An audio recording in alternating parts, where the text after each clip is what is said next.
Ay oğlan, kimi güdürsən burada? Güdürsən. Cosdən. Güdürsən. Güdümsüz. Yani bir sözü düşünmeden eşi atmaq. Güdmək. Güdürsən. Pusu qurub bir yerdə birini axtarır, baxır, arır. Cosdən bundan alınıb. Yani dəyişmiş halıdır. Büsbütün çıxartdığımız kəlmələr kimin? Yani büsbütün bu dil Türkçənin şivəsi, Farsça adlanan dil. Eşitdim, olub şenidəm. Döydüm, dəvidəm. Qoşdum, koşdum, kuşeş, çabalamaq var içində. Bilmirəm, apardım, abardım, bordəm.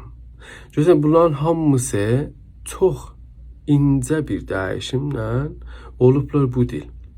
Və bizim çoxu kəlmələrimiz, məsələn, az əsasında çoxu kəlmələrimiz bu dildə ürətilib. Yəni Türkçənin bir payı da burada, yazımız burada, yazmaq anlamında, yaz mevsim böyümək anlamında burada. Niyaz bu tərəfdə görünür. Amma bunun kökünəmi nədir? Azdır. Belədir ki, bu dil Türkçənin şivəsidir.